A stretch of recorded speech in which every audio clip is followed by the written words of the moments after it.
తెలంగాణ ప్రభుత్వ మాజీ ప్రధాన కార్యదర్శి సోమేష్ కుమార్పై పోలీసులు కేసు నమోదు చేశారు.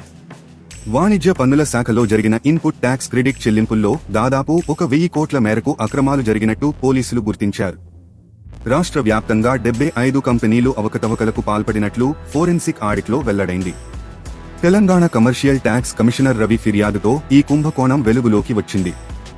ఈ కేసు దర్యాప్తులో ప్రాథమిక ఆధారాలు లభించడంతో మాజీ ప్రధాన కార్యదర్శి సోమేష్ కుమార్తో పాటు పలువురిపై సిసిఎస్ పోలీసులు కేసు నమోదు చేశారు. Commercial tax department additional commissioner, deputy కమిషనర్లపై కేసు నమోదైంది. నిందితులపై 406, 409, 120 బి ఐటీ చట్టం కింద సిసిఎస్ పోలీసులు కేసు నమోదు చేశారు. తెలంగాణలో బీఆర్ఎస్ ప్రభుత్వం ఉండగా సోమేష్ కుమార్ ప్రధాన కార్యదర్శిగా పనిచేశారు. హైకోర్టు తీర్పుతో ఏపీ క్యాడర్కు వెళ్లాల్సి వచ్చింది. ఏడాది సర్వీసు ఉండగానే ఆయన ఏపీలో స్వచ్ఛంద పదవీ విరమణకు దరఖాస్తు చేసుకున్నారు. తెలంగాణలో బీఆర్ఎస్ ప్రభుత్వం అధికారంలో ఉండగా జీఎస్టీ పన్ను లావాదేవీల్లో జరిగిన అవినీతిలో మాజీ ప్రధాన కార్యదర్శి సోమేష్ కుమార్పై హైదరాబాద్ సిసిఎస్ పోలీసులు కేసు నమోదు చేశారు.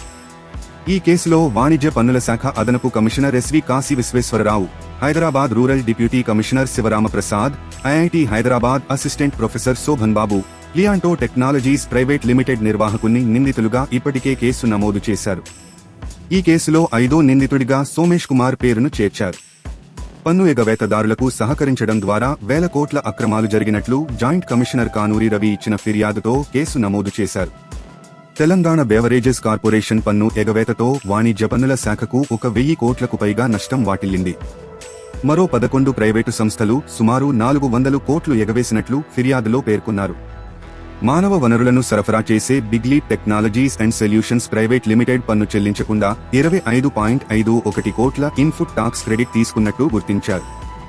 వాణిజ్య పన్నుల శాఖకు సాంకేతిక పరిజ్ఞానాన్ని అందించే సర్వీస్ ప్రొవైడర్గా ఐఐటి హైదరాబాద్ వ్యవహరించింది. దీంతో ఐఐటి సిబ్బందిపై కూడా కేసు నమోదు చేశారు. బిగ్ లీప్లో జరిగిన అక్రమాలను గుర్తించిన వాణిజ్య పన్నుల శాఖ గత ఏడాది డిసెంబరు 26న ఐఐటి హైదరాబాద్ ప్రాంగణంలో విచారణ నిర్వహించారు.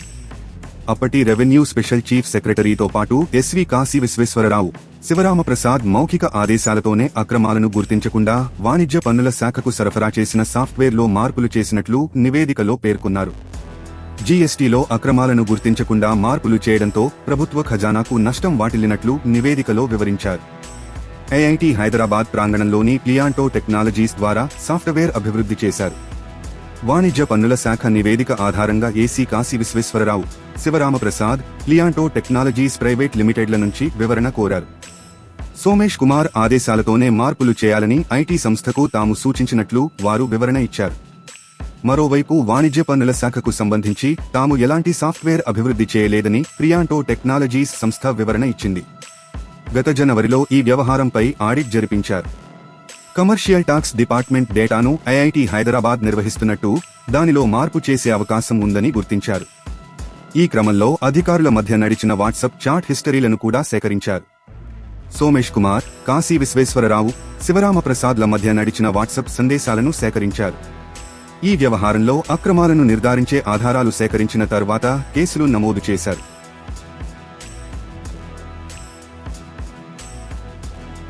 తాజా సమాచారం కోసం లైక్ చేయండి, సబ్స్క్రైబ్ చేయండి, నోటిఫికేషన్ల కోసం గంట సింబల్ ఆన్ చేసి పెట్టండి.